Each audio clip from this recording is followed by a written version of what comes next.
Hi, automotive enthusiasts. Welcome to Auto Archive, where today we're diving into one of Harley-Davidson's most fascinating machines, the 1972 Sportster Ironhead. This motorcycle is more than just a two-wheeled relic of its time. It's a symbol of raw American power, rebellious spirit, and the complicated relationship between riders and the machines they love. If you've ever wondered why some bikes earn a permanent place in history while others fade away, the Ironhead is a perfect case study. What makes it so captivating isn't just its design or performance. It's the way it reflected the culture around it, demanded respect through its flaws, and ultimately shaped the identity of Harley-Davidson for decades. We're going to explore this machine not just as a product of engineering, but as a living, breathing character in the story of motorcycling. Think of the 1972 Ironhead as the kind of motorcycle that could win your heart and test your patience in equal measure. It had the kind of torque that made stoplight launches addictive, the sound of its V-twin pounding like a heartbeat, and a look that screamed attitude long before marketing departments packaged such things. But beneath all that swagger was a reputation for being temperamental, sometimes frustrating, and always demanding of its rider. It wasn't a motorcycle you simply owned. It was one you had to earn. And that tension between glory and struggle is exactly why it remains legendary. Today, we'll break down how the Ironhead became the bike it was, why it mattered in its era, and what its legacy means for motorcycling culture today. You'll hear about the decisions inside Harley-Davidson that set the stage, the experience of riders who wrestled with its charms and challenges, and how the myth of the Ironhead still echoes in custom shops, collectors' garages, and the imagination of riders. By the end, you'll see how a motorcycle that wasn't perfect still became unforgettable. So settle in, because this isn't just a story about one bike. It's a journey into the clash of innovation, rebellion, and endurance that defined an era. The 1972 Sportster Ironhead has a lot to say, and today on Auto Archive, we're giving it the voice it deserves. The Sportster name already carried weight by the time the 1972 Ironhead came along. But this model marked a turning point in how Harley-Davidson positioned itself against the changing motorcycle market. Japanese manufacturers were flooding American roads with lighter, faster, and more reliable machines. Harley needed a response that would keep its loyal base engaged while also signaling that it could still deliver performance. The Ironhead was the raw answer, an unapologetically American take on muscle and style that dared riders to choose character over convenience. Micro story. The first time a rider twisted the throttle on a 1972 Ironhead, the experience was unforgettable. The V-twin didn't just accelerate, it lunged forward with a sense of brute force, shaking the handlebars and roaring through its exhaust in a way that no smooth-running import could match. It felt alive, almost unruly, and for many that was the exact thrill they wanted. Of course, the same traits that made it thrilling also meant it was not for the faint of heart. Some riders found themselves wrestling with vibration-induced fatigue, but those who embraced the challenge felt bonded to the machine in a way that transcended transportation. Context digest. In 1972, Harley updated the Ironhead with a bump in displacement to 1000 cc, making it the largest Sportster yet.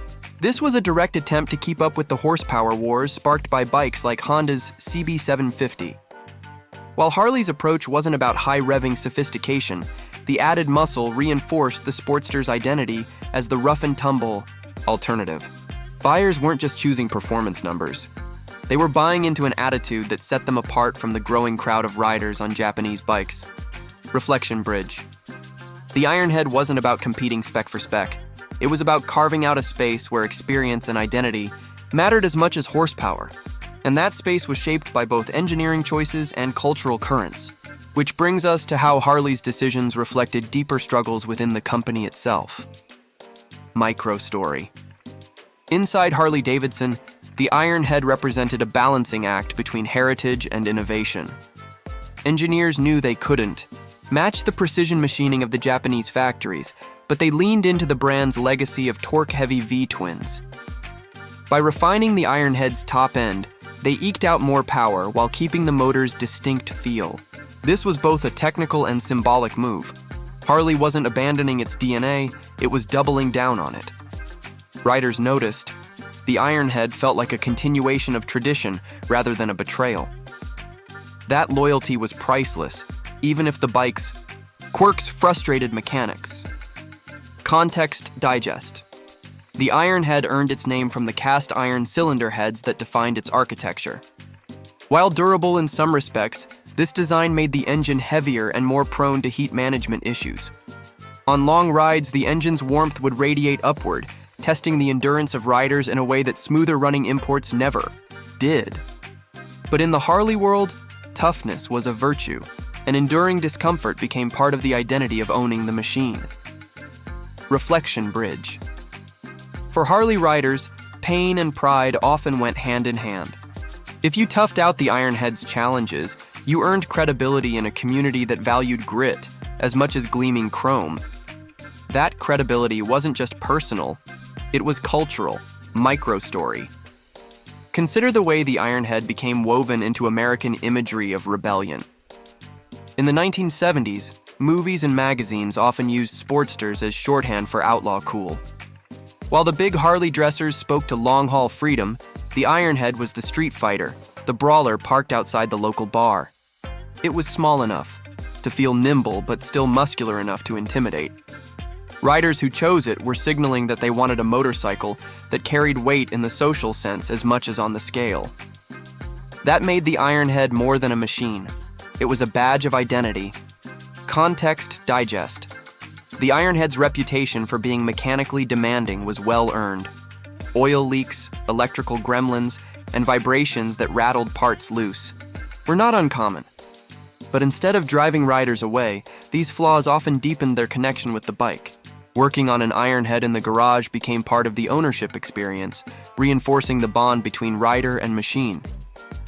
This mechanical intimacy was something many riders cherished, especially compared to the relatively hands-off experience of Japanese bikes that just worked. The Ironhead demanded loyalty, and in return it offered belonging. Microstory. Among the most fascinating stories of Ironhead ownership are those of customization. The 1972 Ironhead landed at a time when the chopper movement was in full swing. Riders stripped off fenders, swapped out tanks, and turned their Sportsters into rolling expressions of individuality. Because the bike had a raw, minimal baseline, it became the perfect canvas for experimentation. The Ironhead wasn't just a Harley, it was the foundation of countless personal visions of what a motorcycle could be. This role in the custom culture amplified its legend far beyond the showroom floor. Reflection bridge. By the mid-70s, the Ironhead had already cemented itself as more than a product. It was a cultural artifact. Yet the very same qualities that made it legendary also highlighted Harley's vulnerabilities in a rapidly changing motorcycle market. And those vulnerabilities would only become clearer as competition intensified. Context digest.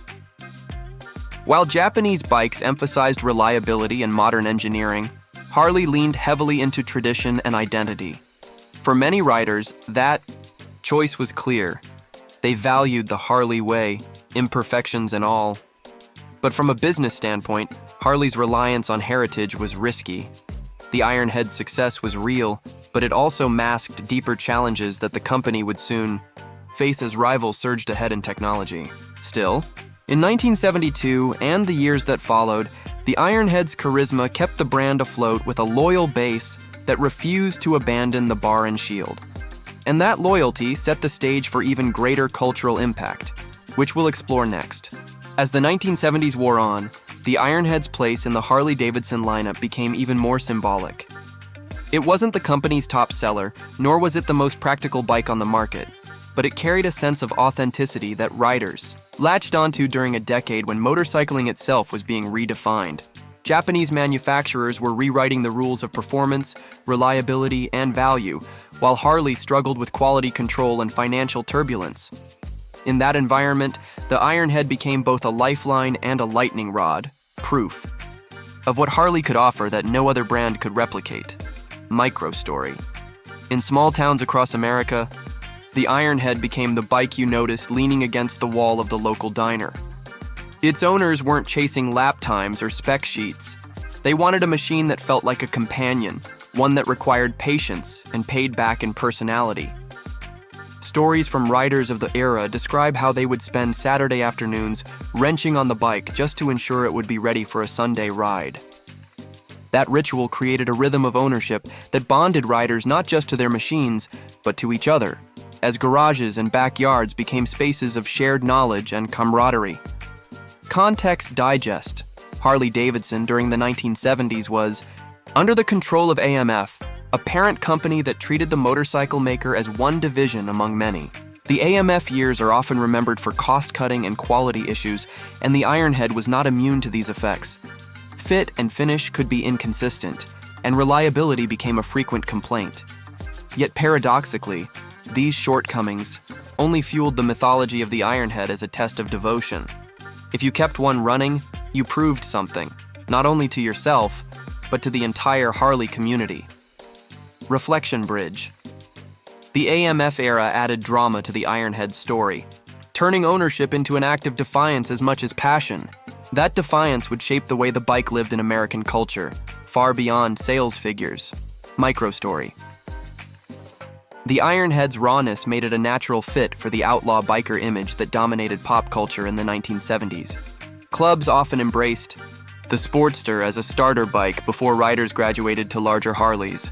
Its stripped-down aggression fit perfectly with the rebellious ethos portrayed in films, magazines, and underground zines. Riding an Ironhead wasn't about blending in. It was about declaring independence from mainstream expectations. That aura attracted a generation of younger riders who wanted to feel part of something larger than themselves. Context Digest. Beyond its cultural role, the Ironhead also played an important part in Harley's racing legacy. While the XR750 stole headlines on the flat track, the Sportster lineage provided the engineering foundation. Many privateers experimented with Ironheads in local competitions, pushing the limits of the engine and proving its toughness under pressure. Though it was never the polished factory racer, the Ironhead's DNA was everywhere in grassroots racing scenes. Microstory. One of the most enduring images of the Ironhead is its role in the custom chopper explosion. Builders found the Sportster's proportions ideal for radical transformations, from elongated front ends to candy-colored paint jobs. The 1972 Ironhead, with its big-bore 1000cc engine, provided not only power, but also credibility. A custom bike built on an Ironhead base was instantly recognizable, carrying the aura of Harley heritage while expressing the individuality of its creator. The chopper scene of the 70s would look very different without the Ironhead as a cornerstone. Reflection. Bridge. By embodying both rebellion and creativity, the Ironhead transcended its spec sheet and became a canvas for cultural expression. That role carried weight as Harley entered the 1980s, when the stakes for survival grew even higher. Context Digest. By the turn of the decade, Harley faced a crisis. Japanese dominance had grown overwhelming, and the AMF years had left the brand vulnerable. Yet within that crisis, the Ironhead still served as a rallying point for die-hard enthusiasts. Its reputation for toughness, earned more through persistence than polish, helped keep the faith alive. Riders clung to the belief that Harley still represented something irreplaceable. That belief would become critical when Harley regained independence in 1981. The Ironhead, though aging, had kept the fire burning. Microstory. In the garages of loyalists during this turbulent time, the Ironhead remained a fixture. Riders speak of long nights spent tracking down wiring gremlins, adjusting carburetors, or fabricating parts that weren't available. These weren't chores, they were rituals of dedication. Every successful ride after a wrenching session felt like a small victory, a reminder that keeping an Ironhead alive was an act of resilience. The motorcycle became a mirror of its owner's determination, a bond that went far deeper than mere transportation. Reflection Bridge. Through financial struggles, cultural shifts, and the rise of global competitors, the Ironhead stood as a stubborn reminder of Harley's essence. But as the 1980s unfolded, the question loomed. Could a bike so defined by imperfection secure a lasting legacy in an industry racing toward modernity? That question leads us to the lasting impact. the Ironhead carved out in the decades that followed. By the 1980s, the Ironhead was no longer the cutting-edge expression of Harley performance, yet its reputation had already cemented it as something far more enduring.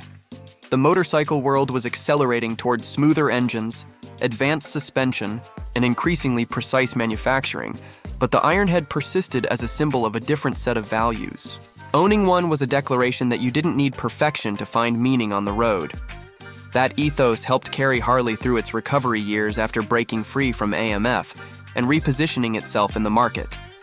Microstory: riders who held onto their Ironheads in the 1980s and 1990s were a breed apart. While newer models promised refinement, the old cast-iron motor still pulsed with the raw heartbeat of an earlier era. In local bike nights, an Ironhead parked among Evolution Sportsters or Softails stood out not because it was shinier, but because it carried scars of use. The patina of wear, the quirks in idle, and the unmistakable sound of the old V-twin made it instantly recognizable. Owners often took pride in explaining the hours of work it took to keep the bike alive, as though the struggle itself was a badge of honor. Context digest. When Harley launched the Evolution engine in 1986, the Ironhead's production chapter officially closed. The Evo brought aluminum heads, better reliability, and far fewer maintenance headaches. Dealers quickly pivoted to promote the new era, but Ironhead owners weren't swayed. Instead, the retirement of the Ironhead only added to its mythos. It became a last-of-its-kind machine, tied to a grittier Harley-Davidson era that corporate marketing could never fully replicate: reflection bridge. What Harley gained in modernization, it risked losing in rawness, and that tension only made the Ironhead's legacy more pronounced in the decades that followed. Microstory. In the custom world, the Ironhead's appeal never faded. Builders from the 1990s through today continue to seek out these engines for choppers, bobbers, and vintage-style builds. The iron cylinder heads, while heavy, give the bike a muscular aesthetic that pairs perfectly with minimalist frames and stripped-down styling. Some builders embrace the flaws, showcasing oil stains and rough finishes as part of the story. Others rebuild the engines meticulously, blending old-school attitude with modern craftsmanship. Either way, the Ironhead remains a favorite canvas, because it embodies character in metal form. Context digest. Collectibility of the Ironhead has grown steadily, with particular interest in early 1970s models like the 1972 variant. Part of this comes from the displacement jump to 1000cc, but much of it is cultural. These bikes represent the high watermark of the AMF-era Sportsters before the company's rebirth. Enthusiasts seek them not for convenience, but for the stories embedded in their quirks. Auctions, swap meets, and online forums have built small but passionate markets where Ironheads exchange hands with reverence. Microstory. A common thread in these stories is the sense that the Ironhead teaches patience. Owners often talk about the bike as if it were a person, temperamental, demanding, and occasionally infuriating, but also capable of delivering profound joy. When the bike runs smoothly after hours of tuning, the ride feels like a triumph over adversity. That emotional payoff keeps owners loyal, passing Ironheads down through generations or rebuilding them long after practicality suggests otherwise. In this way, the machine becomes part of a family's narrative, binding past and present together through shared struggle and pride. Reflection bridge. The Ironhead's cultural footprint is now larger than its sales figures ever were, living on in stories, customs, and the enduring idea that imperfection has its own beauty. That idea brings us to its lasting influence on how riders and the industry think about motorcycles today. Context digest. In a world of increasingly advanced motorcycles, machines that offer electronic rider aids, flawless fueling, and near-perfect reliability, the Ironhead stands as a reminder of the analog experience. It highlights the visceral connection between rider and machine, a connection that can sometimes be lost when technology smooths out every edge. Modern Harley models, even as they evolve, still lean on the aura of heritage and character that the Ironhead helped define. Without bikes like the 1972 Sportster Ironhead, the company's claim to authenticity would ring hollow. Micro-story. Imagine a modern rider encountering an Ironhead for the first time today. The vibrations, the quirks, the smell of fuel, all of it would feel alien compared to the precision of current bikes. And yet, for many, that strangeness is exactly the appeal. It's a direct line to an earlier era, a time when motorcycles were less about efficiency and more about attitude. That discovery often sparks curiosity, pulling new generations into the orbit of Harley culture. The Ironhead, in this sense, is not frozen in the past. It's actively shaping the future by inspiring people to look backward as they ride forward. Reflection Bridge. And so, from its noisy birth in 1972 to its quiet but profound afterlife today, the Ironhead has proven that legacy is built, not on perfection, but on resonance, which is why its story still matters whenever we talk about the soul of motorcycling. The journey of the 1972 Harley-Davidson Sportster Ironhead is a reminder that not all legends are built on perfection. This motorcycle thrived not because it outperformed its rivals on paper, but because it embodied an attitude that riders could feel in their bones. Its iron cylinder heads, its heavy-handed torque, its stubborn flaws, all of these elements combined into a machine that was as challenging as it was rewarding. That duality is what carved its place in history. When we look back, the Ironhead doesn't simply represent a model year or a set of engineering decisions. It represents the stubborn heartbeat of Harley-Davidson during an era of upheaval. Over the course of its life, the Ironhead taught riders that motorcycling is about more than smoothness or convenience. It's about connection, resilience, and a willingness to embrace the imperfect. Those who kept their Ironheads running weren't just maintaining machines. They were participating in a living tradition that valued authenticity over polish. And in a world where technology increasingly erases rough edges, that kind of authenticity becomes even more precious. The Ironhead story shows us that sometimes the very flaws we complain about become the same traits we celebrate decades later. Today, collectors, custom builders, and everyday enthusiasts keep the Ironhead alive. They preserve it not as a museum piece, but as a motorcycle to be ridden, repaired, and relived. Its sound still echoes across small-town roads, its silhouette still inspires chopper builders, and its myth still draws new fans into Harley's orbit. The 1972 Sportster Ironhead isn't just an artifact. It's a reminder that motorcycles are best when they demand something of us, when they make us work for the reward.